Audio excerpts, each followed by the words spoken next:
Before we get too into this video, as always, I want to point out that Baldur's Gate 3 is in early access, and we know for a fact that there's a lot of missing content in the game, and I think it's fair to say that companions fall into that category of not being complete. We really do not know what Larian's plans are for companions for the official release of the game, but we can still talk about it and of course give feedback. So with that said, do we need nicer companions? This video will contain spoilers, so if you gotta leave, leave in style by clicking that Baldur's Gate 3 playlist link in the top right of the video. For more Baldur's Gate 3 content, make sure to hit that subscribe button, and also please consider joining the community Discord server to further discuss these matters. Links to that will be below.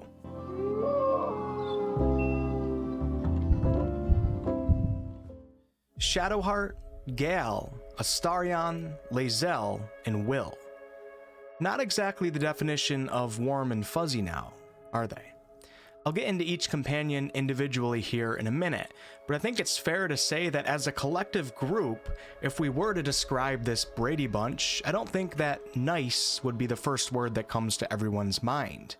Maybe perhaps sassy, arrogant, bloodthirsty, rude, insecure, to name a few.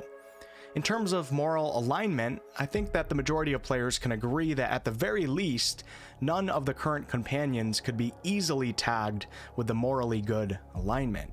You may have your own beliefs that some of them are in fact good, but nothing is really clearly set in stone here. All of the companions seem to be battling their own inner demons, and I think it's fair to say that the demons have at least a chance of winning that battle. In terms of their personalities, even if you personally like a few of them, it's still easy to understand why others might not. So where is that selfless, without a doubt morally good aligned companion? Or even just a companion that is highly likable in a general sense, regardless of their alignment? An Aragorn, Jon Snow, Tyrion Lannister, Kavoth, Drizzt Do'Urden, Regis Rumblebelly, Chewbacca, Samwise Gamgee, Gandalf, characters like those that are generally well-liked and loved characters. Companions that you would die to have in your group. You would be honored to have them by your side. Let everyone know in the comments below what fictional character would be your choice of companionship if you had to choose one. Before I get into what we're missing, let's now talk about what we currently have. Shadowheart is a half-elf trickster cleric who is a worshipper of Shar, the goddess of darkness. Her main mission appears to be to deliver a powerful artifact to her coven in Baldur's Gate.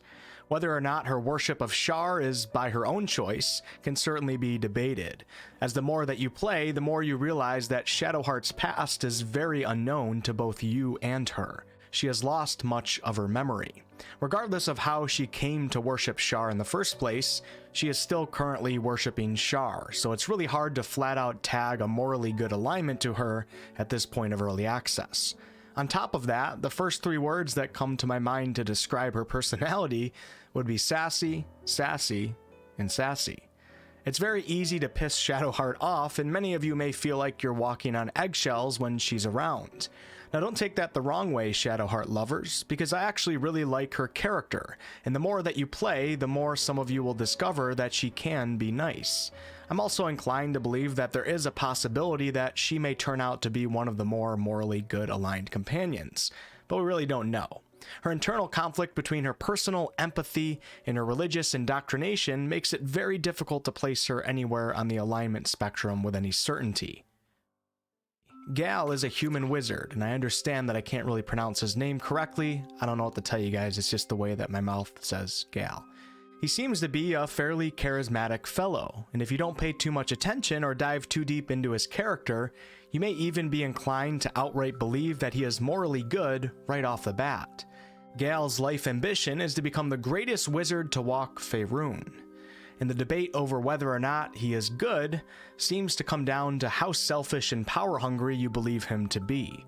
What lengths would he go to achieve power? He's also apparently in love with the goddess of magic, but currently not in her favor. So what is he willing to do to regain her favor?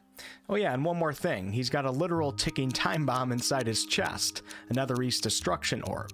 And I'm sure he's probably willing to do some crazy shit to stay alive, and that includes making a deal with a devil, if need be. So Gale is also a really hard character to pin down in terms of alignment. For his personality, I think some would call him confident, while others would say he's cocky or perhaps arrogant. But sometimes his arrogance, or whatever you want to label it, can actually be displayed in a rather charming comedic way, but his personality is also divisive. Astarion is a noble high elf vampire spawn rogue who is enslaved to an evil vampire lord by the name of Cazador. Being a vampire spawn, many may think that he is evil, but the more that you learn about him, the more you start to wonder if maybe he's just a guy trying to free himself from a really evil master. Astarion sometimes brings up the idea of keeping the tadpoles, as they do grant great power. But does he want this power solely to kill Cazador, or does he want it for other reasons? We're not entirely sure. Astarion's personality is very divisive, as he is certainly a flamboyant character. He likes to flaunt his nobleness, and he's also rather sarcastic. Some people absolutely love this about him, while others don't hesitate to walk him across running water. We also can't forget that Astarion does put a knife to your neck and then later on tries to bite your neck. Two things that I can say probably get some players started off on the wrong foot with him. Initially, I did not like Astarion myself, but the more that I played, the better I started to feel about him being in my group, especially when compared to many of the other companions. Wyll is a human warlock and could perhaps be one of the more likable companions. And like Gale, if you don't look too deep into him, you might just think he's a good dude. Wyll has a pact with a succubus named Mizora, which he says he was tricked into, and his current goal, or so he says, is to rescue Mizora to break this pact. In my opinion, Wyll at face value is the easiest of the companions to place into the morally good category, if you don't dig too deep into him. The problem with Wyll is that we do not know for sure how he really feels about Mizora and the power that she has granted him. He says that he wants to do good things, but he also may not want to give up his power, and could even be in love with Mizora, which would make his alignment quite complicated. His personality seems to be likable by most, that is until you learn that he's a bit of a fraud. He's constantly lying about how he came about his powers, and he loves to talk himself up. I don't know about you guys, but those are some of the worst people IRL to be around. lae'zel is rude. I could leave it at that, but I'll say a little bit more. lae'zel is a Githyanki fighter who is faced with transforming into the very creature that her race is sworn to destroy. She is currently in the process of trying to prove herself worthy to her people, something all young Githyanki have to do.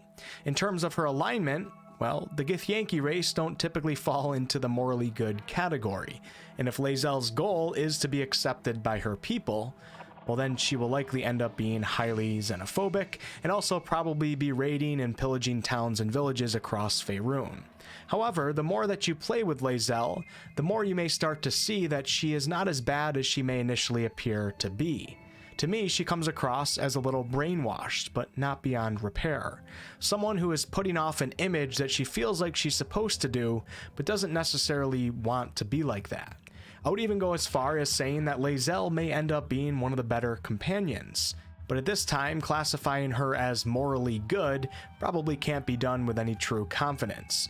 In terms of her personality, I think that 99.9% of people, if you met her IRL, would not like her. She is very, very rude, and whether or not she truly believes it or not, she still does say many xenophobic things. So all 5 of the current companions are really hard to pin down on the alignment spectrum, and none of them in a general sense are highly likable characters. Even if you personally like a few of them, there's probably an equal amount of people who hate them. I for one think that this is a great thing to have in the game. These are complex characters that we can't really pin down yet with any confidence, and this can make exploring these characters all the more interesting. But wouldn't it still be nice to have at least a couple companions to choose from that could perhaps fall into the friend category? A companion that you just like, one you know that has your back. Well, let's talk about what Larian may already have planned. The first possibility is, of course, Big Daddy Bulging Bicep Bubbly Butt Cheeks Halsin. Halsin is the Archdruid of the Grove, well, at least in the beginning of the game, and most of you will first come across him when he's a captive in the Goblin Fortress. As long as you're not doing an evil playthrough, meeting Halsin is typically a nice experience. If you save him, he says, "Thank you." And that's already a breath of fresh air in a world filled with lae'zels.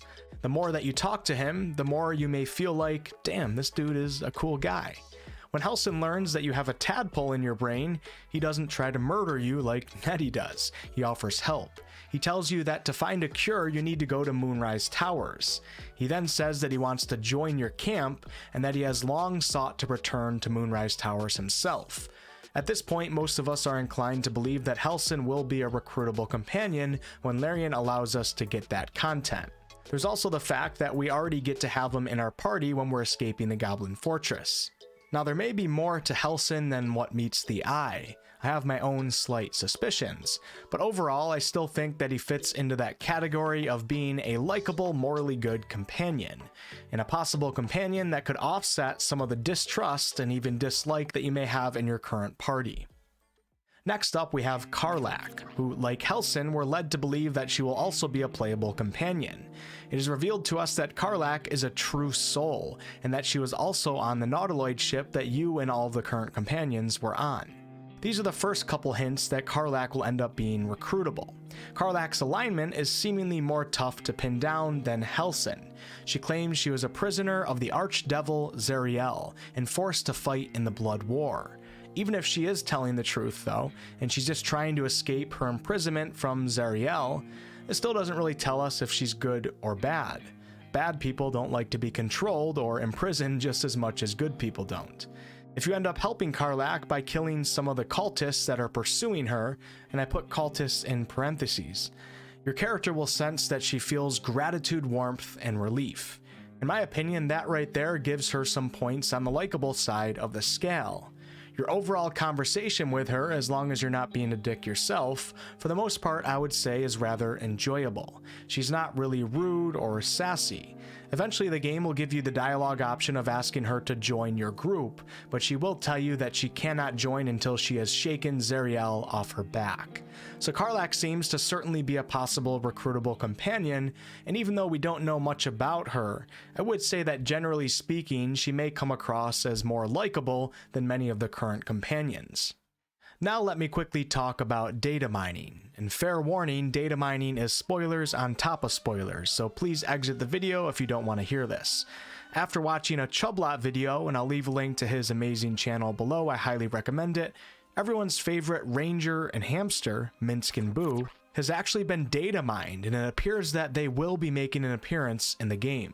Minsc as a recruitable companion would not only fill the void of needing a morally good, generally likable companion, but it would also give the game a heavy relation to the first two Baldur's Gate games, something that many players really want. Minsc is rather limited in the mental department, but physically he makes up for that. The most important attribute that he has though is his heart of gold. Although a little bit unstable, it is clear that his main quest in life is to defeat all evil. He is morally good without a doubt, but whether neutral or chaotic good could probably be debated. I won't get into any deep details on Minsc and Boo in this video, but I would certainly say that if Halsin and Minsc and Boo do turn out to be companions, they may be more than enough to fill the missing void. It's also possible that Jaheria from Baldur's Gate 1 and 2 may also make an appearance according to Chublot. Jaheria was a companion in Baldur's Gate 1 and 2 who is a member of the Harper's faction. So generally speaking, you could say she is good, even though it may be more accurate to describe her as neutral. Her personality, on the other hand, may be hit or miss, as she can have a sharp tongue, and she's not really afraid to criticize others. Overall though, if she does become a recruitable companion, I think she would more easily fall into the likable good category over many of the current companions, even with just having knowledge of her past. If we do get Halsin, Karlach, Minsc and Boo, and maybe even Jaheria, is that enough to offset the rather divisive companions that we have right now in early access? Do you even think we need more companions? If I had to pitch in one thing myself right here, I would say that we need a good dwarven companion. But hey, the world is not being built for me alone. Thank you guys so much for watching, and please leave your opinions below. I think this is a very important topic for Baldur's Gate 3. Companions are one of the main things that bring people into CRPG type of games, especially in the Forgotten Realms. If you ended up enjoying this video, please like, comment, and subscribe. I really do appreciate that, and I'll see you guys on the next one.